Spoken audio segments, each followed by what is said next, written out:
Hello everyone, आज हम discuss करेंगे द लास्ट लेसन्स के कुछ इंपॉर्टेंट क्वेश्चंस। ये 1 मार्क्स क्वेश्चंस हैं। चलो स्टार्ट करते हैं फर्स्ट क्वेश्चन से। Who is the author of the last lesson? Alphonse David.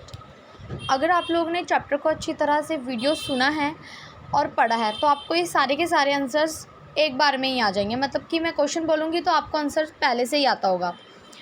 अब हम क्वेश्चन नंबर 2 डिस्कस करते हैं। Alphonse David was from which country? वो किस कंट्री से थे? New Zealand. Question number 3, the story the last lesson highlights which human tendency? वो किस ह्यूमन टेंडेंसी के बारे में इस चैप्टर में बात करते हैं? जैसे कि वो बात करते हैं फ्रांस क्या करता रहता था, कभी कहता था आज कर लूँगा, कभी कहता था कल पढ़ लूँगा। वो ऐसे ही करता रहता था ना। इस लेसन में हमने जैसे पढ़ा था उस बच्चे के बारे में, तो इस स्टोरी में भी कैसे बताया कि ह्यूमन की किस टेंडेंसी के बारे में बताया है, ह्यूमन किस तरह से इस स्टोरी में बिहेव करते हैं। तो इसका आंसर होगा प्रोक्रास्टिनेशन। प्रोक्रास्टिनेशन का मतलब होता है टाल मटोल करना, आज कर लेंगे कल कर लेंगे ऐसे। उसके बाद देखो question number 4, what was the things been taken for granted by the people of Alsace? अब इस क्वेश्चन में पूछा जाता है कि किन चीज़ों को यहाँ के जो लोग थे, अल्सास के जो लोग थे, इस जो डिस्ट्रिक्ट के जो लोग थे, किस चीज़ों को फॉर ग्रांटेड लेते थे, मतलब लाइटली लेते थे। किस किस को लाइटली लेते थे? वो टाइम और स्कूल। बच्चे स्कूल नहीं जाना पसंद करते जैसे कि फ्रांस, और टाइम को वेस्ट करते रहते थे। उसके बाद है question number 5, what does the last lesson symbolic? The last lesson का सिम्बॉलिक क्या है, क्या सिंबल देती है वो हमें?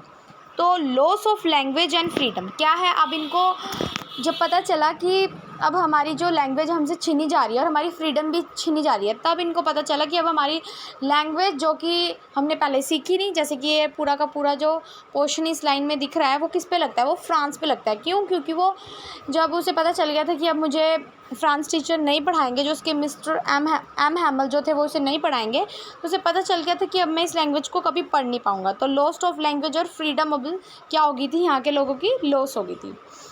उसके बाद देखते हैं question number 6, what does the last lesson signify? Last lesson signify क्या करता है? अब देखो, अब दूसरी पावर आ जाएगी, अब बर्लिन की पावर आ जाएगी जो जर्मनी के थे, है ना।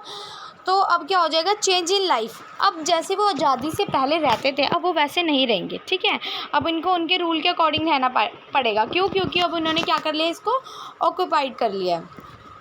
अब question number 7, what does the marching soldiers under the Windows represent? जो मार्चिंग सोल्जर्स थे, जो मार्च पास्ट अपना कर रहे थे, वो कौन से सोल्जर्स थे? वो तो बर्लिन के, मतलब कि जर्मनी के थे, जो मतलब जीत चुकी थी कंट्री। तो वो क्या पर्सोनिफाई कर रही थी, हमको क्या दिखाना चाहते थे? वो क्या दिखाना चाहते थे? The drowning of Persians in the defeat of French people. वो ये दिखाना चाहते थे कि उन्होंने फ्रांस के जो पीपल है, फ्रांस की जो सेना है, उसको क्या कर दिया है? हरा दिया। वो ये दिखाना चाहते हैं। क्वेश्चन नंबर 8 डिस्कस करते हैं।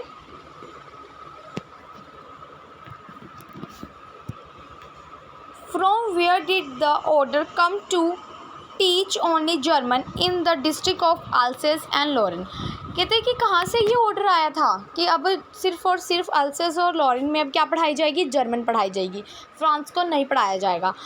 तो वो कहाँ से आया था? बर्लिन से आया था, ठीक है। क्वेश्चन नंबर 9 देखते हैं। What does effects this story speak about? इस स्टोरी का जो पूरा का पूरा इफ़ेक्ट पड़ता है वो क्या है? ट्रांसिस्टेशन का मतलब एक तरह से आप महामारी भी कह सकते हैं। जैसे कि अब इधर उधर लोग क्या होंगे? भागेंगे जब उनको पता चल गया कि हम गुलाम बन चुके हैं। अब उनकी तरह से उनको काम करना पड़ेगा, ठीक है। तो जब भागदौड़ सी मच जाएगी अब इसमें। उसके बाद आते हैं question number 8, why was France रेस्कुलेट टू गो टू स्कूल? हाँ, तो इस क्वेश्चन में क्या है कि फ्रांस स्कूल क्यों नहीं जाना चाह रहा था आज? क्योंकि lesson on participle was not prepared. क्योंकि उसके टीचर एम हैमल ने उसे कहा था कि पार्टिसिपल्स पर क्वेश्चन पूछे जाएंगे तो बेटा ये चैप्टर आप पढ़ के आना। बट वो तो पढ़ के नहीं गया, तो उसको क्या हो रहा था? मैं स्कूल कैसे जाऊँ? इसलिए वो स्कूल को जाने में मना कर रहा था। अब इसके बाद आता है question number 11, what did France find on reaching the school? जब वो स्कूल पहुंच जाता है तो वो क्या देखता है? अगर आपने चैप्टर अच्छे से सुना है या पढ़ा है तो आपको इसका आंसर भी पता होगा। स्ट्रेंज क्वाइटनेस मतलब कि बड़ा अजीब लगा उसे, इतनी क्वाइटनेस, इतनी शांति। उसके बाद देखते हैं question number 12।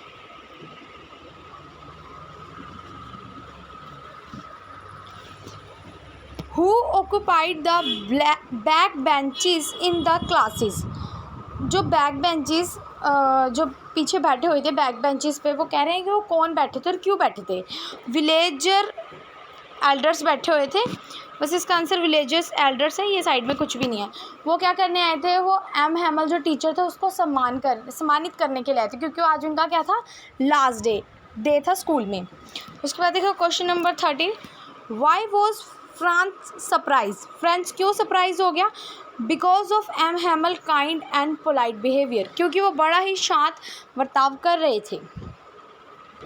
Question number 15। Why was French feeling regretful and sad. अब फ्रेंच क्यों अब सैड फीलिंग करता है, क्यों करता है। For not learning his mother tongue. क्यों, क्योंकि अब वो अपनी मदर टंग जो है फ्रेंच जो भाषा है वो अब कभी भी याद नहीं कर सकता, पढ़ नहीं सकता, लिख नहीं सकता। क्यों, क्योंकि अब उससे वो अधिकार छीना जा रहा है, क्योंकि यहाँ पे अब क्या पढ़ाया जा रहा है, जर्मनी को पढ़ाया जाएगा, जर्मनी लैंग्वेज ही पढ़ाई जाएगी। अब question number 15। Who did M Hamel blame for not sending students to school. अब एम हैमल ब्लेम करते हैं, किनको ब्लेम करते हैं कि वो बच्चों को स्कूल नहीं भेजते। तो इनके में हम वहाँ पर पेरेंट्स को मतलब कि ब्लेम किया जा रहा है कि पेरेंट्स बच्चों को स्कूल नहीं भेज रहे हैं। इस चैप्टर में ऐसा कहा गया है क्योंकि जो फ्रेंच था उसके पेरेंट्स उसको कभी कभी फील्ड पर काम करवाने के लिए ले जाते थे, इसलिए ये पॉइंट इसमें ऐड हुआ है। इसके बाद हम क्वेश्चन नंबर डिस्कस करते हैं 16।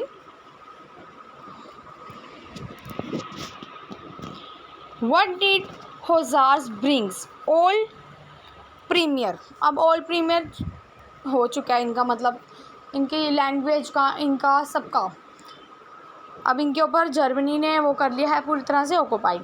क्वेश्चन नंबर 17 देखिए। व्हाट मेड फ्रेंच फॉरगेट एम हैमर रूल्स एंड क्रैंकर्स। तो इसमें जो फ्रेंच है वो सोचता है कि अब मैं इनके जो रूल्स हैं या फिर जो कुछ भी अब वो मैं कभी भी सुन नहीं पाऊँगा। क्यों, the idea of is going away, अब वो यहाँ से जा रहे हैं। क्वेश्चन नंबर 18 देखिए। For how many years did M Hamel service the school. कितने साल तक उन्होंने स्कूल में बच्चों को पढ़ाया, 40 ईयर्स तक। Question number 19। Where did the parents send their children. तो जो पेरेंट्स थे वो बच्चों को कहाँ पर भेज देते थे, फार्म्स एंड मील्स में, ठीक है, वहाँ पर बच्चों को स्कूल भेजने की जगह यहाँ पर बच्चों को काम करने के लिए भेज देते थे। Question number 20। Why were the parents sending their children to the farms and mills. Parents क्यों भेजते थे बच्चों को फार्म्स और मिल्स में, बिकॉज इसलिए भेजते थे टू अर्न मनी, ताकि वो कुछ पैसे कमा सके, इसलिए वो भेजते थे। तो इसमें मैंने जो आप लोगों के लिए द लास्ट लेसन के 20 इंपॉर्टेंट क्वेश्चंस को कवर अप किया है, ये मैंने सिंगल लाइन के वर्ड्स में आपको डिस्कस किया है। इसके बाद जो MCQ वीडियो अपलोड होगी उसमें 4 पॉइंट्स होंगे, जैसे कि आपके एग्ज़ाम का पैटर्न है। उस 4 पॉइंट्स में से आप एक पॉइंट को टिक करना, तो आपको पता चलेगा कि आपका कौन सा आंसर ठीक है और कौन सा आंसर गलत हो जाएगा। जब मैं वो वीडियो अपलोड करूँगी तब तक आप ये क्वेश्चंस पढ़ लें, लर्न कर लें और मेरी वीडियो को देख लें। मैं वो वीडियो कल अपलोड कर दूँगी, तो तब आप उसमें अपना टेस्ट दे सकते हैं, ताकि आपको आपका स्कोर पता चल जाएगा। और अगर आपको इसके नोट्स PDF या फिर जो मैंने चैप्टर समझाया उसकी नोट्स या PDF चाहिए होगे तो आप मुझे कमेंट कर देना, मैं आपको PDF प्रोवाइड कर दूँगी। और अगर आपको वीडियो अच्छी लगी हो तो लाइक, शेयर और कमेंट ज़रूर करना, एंड ऑल्सो सब्सक्राइब भी ज़रूर करना। Okay, thanks.